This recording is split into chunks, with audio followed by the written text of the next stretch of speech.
첫 소식 들어가겠습니다. 어제 TSMC가 장중 1조 달러 시총을 돌파했죠. 세계 유일의 파운드리 경쟁력이 성과로 이어진 겁니다. 이 소식에 가장 애타는 기업이 있다면 바로 삼성전자일 겁니다. 세계 파운드리 2위 삼성전자가 오늘 포럼을 열고 지금 차세대 2나노 수주 성과를 공개했습니다. 포럼 현장에 저희 취재기자 지금 나가 있습니다. 연결해보죠. 정재용 기자, 삼성전자가 2나노 수주 성과를 공개했다고요? 네, 저는 지금 삼성 파운드리 포럼이 열리고 있는 서울 삼성동 코엑스에 나와 있습니다. 방금 전 최시영 삼성전자 파운드리 사업부 사장의 기조 연설이 끝이 났는데요. 최 사장은 파운드리와 메모리 패키징까지 통합 솔루션으로 제공할 수 있는 기업은 삼성전자가 유일하다면서 앞으로 AI 반도체 수주 성과를 확대하겠다는 뜻을 내비쳤습니다. 이 같은 말을 증명하듯이 삼성전자는 일본 최대 AI 기업 프리퍼드 네트워크스로부터 2나노 기반 AI 가속기 수주를 받아 양산한다고 밝혔습니다. 올 초부터 2나노 수주에 대한 기대감이 있었지만 삼성전자가 공개적으로 해당 성과를 알린 건 이번이 처음입니다. 제품은 양산 로드맵에 따라 2025년 내년부터 양산을 시작합니다. PF에는 도요타, 히타치 등이 투자자로 참여한 일본의 최대 AI 반도체 스타트업입니다. 딥러닝 기반 AI 반도체와 첨단 소프트웨어를 제조업의 공정에 적용하는데 기업 가치가 3조 원이 넘어서 일본의 최대 유니콘으로 꼽힙니다. 특히 기존 TSMC에 맡겼던 AI 반도체 수주 물량을 삼성전자로 옮기면서 AI 반도체 수주 성과가 더 앞으로 확대될 거라는 기대가 있습니다. 네, 이 삼성전자 파운드리 3나노가 그동안 빅테크를 유치한 실적이 없어서 좀 성능을 우려하는 시각들이 많았는데 3나노 2세대 기술이 앞으로 본격 적용이 된다고요? 네, 올해부터 이제 2세대 3나노 GA 공정을 적용한 반도체 제품들의 양산을 삼성전자가 본격적으로 시작을 했는데요. 특히 이제 게이트 올 어라운드 3나노 2세대 공정을 활용한 웨어러블 AP 갤럭시 워치 7을 얼마 전에 공개를 했습니다. 우리 시간으로 내일 저녁 10시 프랑스 파리에서 개최되는 갤럭시 언팩 행사에서 해당 칩이 탑재된 갤럭시 워치 7이 이제 공개가 될 예정인데요. 시장에서는 삼성전자의 3나노 수율이 좀 떨어지고 전력 효율성도 좋지 않다는 지적을 계속해서 제기를 해왔습니다. 이에 내년 갤럭시 S25에 탑재되는 엑시노스 2500 탑재 여부도 불투명한 것으로 좀 전해졌는데요. 이런 지적에 반박하듯 삼성전자는 이날 파운드리 포럼에서 안정된 성능과 수율을 기반으로 2세대 3나노 공정이 순항하고 있다고 강조를 했습니다. 다만 시장 상황이 녹록지만은 않습니다. 애플과 퀄컴, 엔비디아 등 빅테크 기업들이 모두 TSMC의 3나노 물량을 전량 맡겨놓은 상태입니다. 이에 압도적인 TSMC의 시장 점유율을 추격하지 쉽지는 않다는 평가도 이어지고 있는데요.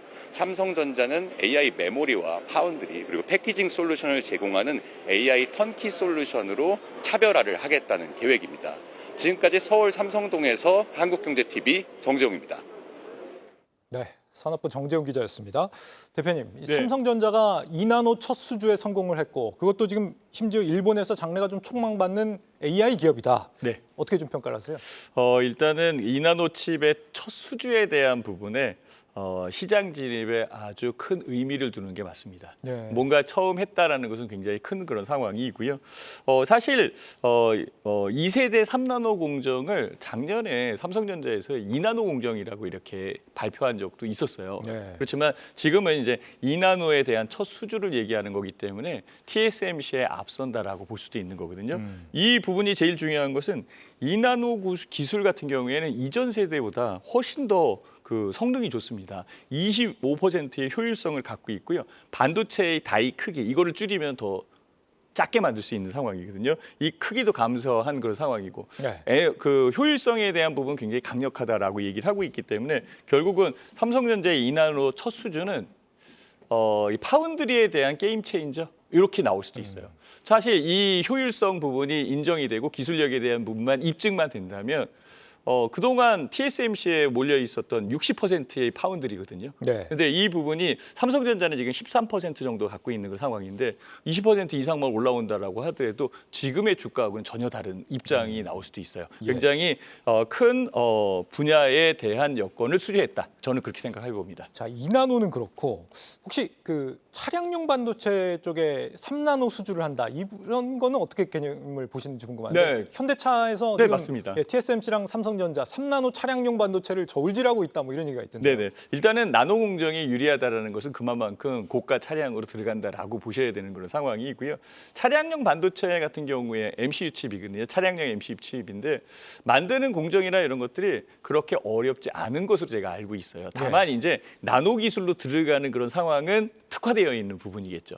MCU 칩 같은 경우에 예전에 뭐 그 차량용 반도체 그 품귀 현상이 있을 때 얼마냐 막 얘기했을 때 네. 저는 3,000원, 9,000원, 10,000원 이렇게 들었거든요. 하나에. 그러면 그 가격적 부분이 그렇게 크지는 않았었다라는 그런 상황이거든요. 근데 이게 좀 더 그 고사양화되는 그런 그 자동차에 들어간다. 그리고 컨트롤 해내야 될 게 많다라고 한다면 공정에 앞서야 되는 그런 상황일 거예요. 그렇다면 현대차에서도 당연히 나노 기술이 좀 더 앞서 있는 부분하고 협력을 할 가능성이 높죠. 이 수주를 따내는 것도 굉장히 큰 그럼 굉장히 성과가 큰 될 수 거죠. 있을 거고요.